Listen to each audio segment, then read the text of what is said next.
Today we will be looking at the specimen of the uterus. We will be looking as to how to hold it in the anatomical position, and we will be looking at the various parts and the relations. Now, as we all know, the uterus is a female reproductive organ present in the pelvis, in between the urinary bladder and the rectum. If you see over here, I have the female sagittal section of the female pelvis. Here you can see this is the uterus. So the uterus is present in between the urinary bladder present anteriorly and the rectum present posteriorly. Now the first thing is how to hold it in anatomical position. So for that we have to understand which one is the anterior section, which one is the anterior part, and which one is the posterior part. So for that what we do is we look at the cervix. Now if you look at this, see, this is the cervix. So if you look properly in the cervix, the anterior lip of the cervix is protruded downwards as compared to the posterior lip. So the anterior lip is quite larger or protruded downwards as compared to the posterior lip. So with that we can know that this is the anterior lip of the cervix, which means this belongs to the anterior surface, right? Anterior surface, the anterior lip. So now that we know that this is the anterior surface and this is the posterior surface. Anterior surface is also known as the vesical surface because this will be in relation to the urinary bladder, as you can see over here. This is the anterior surface, so the vesical surface in relation with the urinary bladder, and the posterior surface will be related back to the rectum.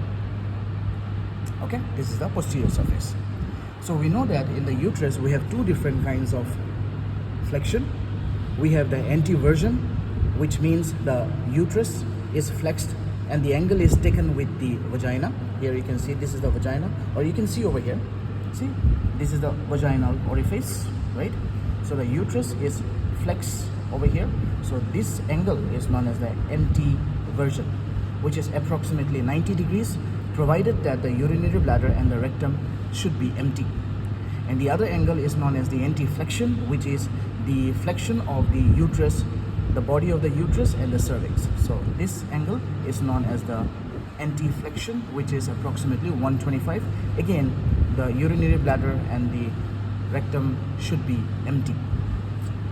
So keeping all these things in mind, on the upper surface we know we have the uterine tubes. We know that this is the anterior surface because of the anterior lip of the cervix. This is the posterior surface. So we simply hold it in this way.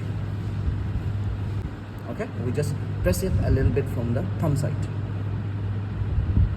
Okay, let's look at the structures. Let's look at the parts of the uterus. Now uterus consists of three parts. We have the fundus, we have the body, and we will have the cervix, right? Now over here you can see this is the fundus. Fundus is that portion of the uterus which lies above the uterine tubes. Now on both the side we can see these are the uterine tubes. So the part which is above the uterine tube, this is known as the fundus. The fundus does not have any uterine cavity. The next structure is going to be the body, which you can see over here, which consists of the uterine cavity. This is the body.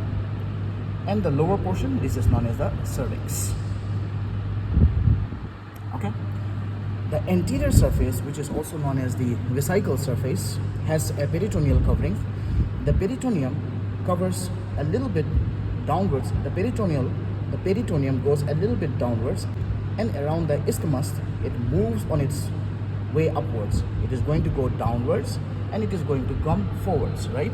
Here you can see the peritoneum will go downwards and will at the isthmus, this is going to come upwards. The isthmus is basically the internal os. Okay, so the peritoneum will go downwards, and from the isthmus it will reflect upwards, forming the uterovesical pouch. Okay, so here we will have the uterovesical pouch.